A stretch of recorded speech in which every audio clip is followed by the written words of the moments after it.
Assalamualaikum warahmatullahi wabarakatuh.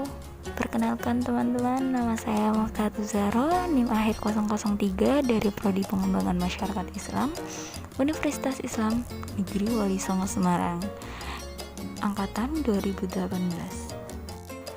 Pada video ini saya akan membahas tentang pembangunan landmark yang dibangun oleh Pemkab Gresik di beberapa titik daerah Kabupaten Gresik dan bencana banjir yang setiap tahunnya melanda di beberapa daerah yang ada di kota Gresik. Jadi gini teman-teman, di Gresik itu dari akhir tahun 2019 hingga tahun 2020 sekarang ini, pembangunan beberapa landmark oleh Pemkab Kabupaten Gresik itu ada 4 landmark. Yang pertama itu landmark Keris Sumelang Gandring milik Kanjeng Sepu Sidayu yang dibangun di perempatan Sentolang, Kebomas, Kabupaten Gresik. Yang kedua itu adalah Candi Lontar yang dibangun di perempatan Kebomas. Dan yang ketiga, Gajah Mungkur yang dibangun di perlimaan Sukorame. Dan yang terakhir hingga saat ini belum selesai itu landmark Gardu Suling atau biasa disebut dengan Garling yang dibangun di perempatan Gedung Nasional Indonesia atau GNI, yang hingga saat ini itu belum selesai juga. Dan dari 4 landmark yang saya sebutkan tadi, ada 2 landmark yang mengundang kontroversi di kalangan masyarakat. Jadi, yang pertama mengundang kontroversi di kalangan masyarakat Gresik itu adalah landmark Gajah Mungkur yang dibangun di perlimaan Sukorame, dan yang katanya itu dibangunnya karena terinspirasi dari rumah batik Gajah Mungkur yang berada di Jalan Arem-Arem nomor 38 yang terkenal sebagai ikon di Gresik. Jadi, patung Gajah Mungkur yang baru dibangun oleh Pemkab Kabupaten Gresik di perlimaan Sukorame itu menggunakan dana CSR sebesar 1 miliar, dan hasilnya itu tidak lebih baik dari patung yang aslinya yang berada di Jalan Arem-Arem nomor 38 tersebut. Jadi kita bisa lihat perbedaan yang sangat mencolok dari patung Gajah Mungkur yang berada di perlimaan Sukorame dan Jalan Arem-Arem nomor 38. Jadi di sebelah kanan ini sudah ada jalan patung Gajah Mungkur yang ada di Jalan Arem-Arem nomor 38 yang berada di rumah batik Gajah Mungkur, dan yang sebelah kiri saya ini adalah landmark yang baru dibangun oleh Pemkab Gresik yang dibangun di perlimaan Sukorame yang menggunakan dana 1 miliar tersebut.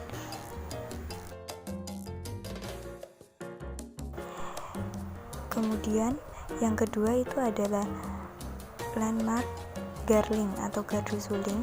Itu menuai kontroversi di kalangan para masyarakat karena pembangunannya hingga sekarang belum selesai juga. Hingga pada proyek tersebut, pada penutup proyek itu terdapat tulisan bangun terus tubuhnya hingga lupa banjir. Itu kira-kira yang menulis adalah salah satu warga Gresik yang geram akan adanya pembangunan landmark terus-terusan, tetapi warga yang terkena dampak banjir itu tidak digubris atau diurus atau juga dipedulikan. Hanya saja mereka hanya mementingkan pembangunan landmark yang ada di kota, tetapi desa yang terkena banjir setiap tahunnya itu tidak ada pembangunan berkelanjutan atau tindakan. Selain itu, Sekretaris Komisi 3 DPRD Gresik itu mengaku pada kalangan dewan tidak diajak ikut campur dalam membangun landmark tersebut. Padahal wakil rakyat sudah menyarankan penggunaan dana CSR untuk hal yang bisa langsung dirasakan oleh masyarakat, karena masyarakat Gresik itu masih banyak daerah-daerah yang ketika musim hujan datang, banjir itu akan melanda, dan ketika musim kering, mereka akan kekeringan.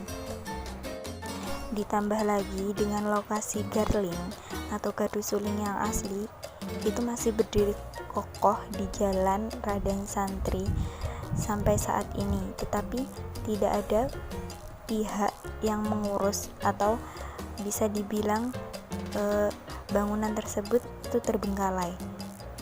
Dapat kita lihat ini di sebelah kanan ada gambaran mengenai menara Garling atau gardu suling yang akan dibangun, yang saat ini masih berjalan pembangunannya. Dan yang di sebelah kiri ini adalah menara gardu suling yang selama ini berdiri di Jalan Raden Santri yang tidak diurus. Kalau menurut saya, Pemkab Gresik daripada membangun landmark sebanyak itu dengan dana yang tidak kecil, satu landmarknya bisa dibilang hampir 1 miliar, itu lebih baik dialokasikan kepada masyarakat Gresik yang terdampak pada banjir tahunan tersebut dan memperbaiki bendungan yang telah rusak. Dan seperti yang kita lihat ini di sini ada gambar bendungan itu hanya sekedar tanah yang digundukan, tidak ada bangunan yang kokoh atau seperti penyangga untuk menahan air agar tidak sampai jebol ketika pada musim hujan datang. Dan selain itu landmark yang sebelumnya sudah ada itu tidak begitu diurus oleh pihak pemerintah sendiri, tetapi mereka lebih suka membuat hal yang baru. Nah, hal itulah yang bermasalah di mata masyarakat, karena budaya lama tidak dihiraukan di Gresik, tetapi mereka lebih membangun yang baru, dan tepatnya adalah hasilnya tidak menyerupai budaya yang lama atau bangunan yang lama.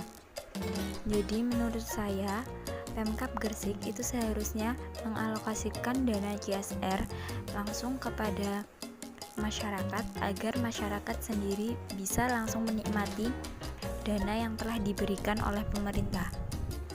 Dan pemerintah juga seharusnya memperbaiki apa yang harus diperbaiki dan apa yang harus dibangun, mendahulukan yang lebih penting daripada yang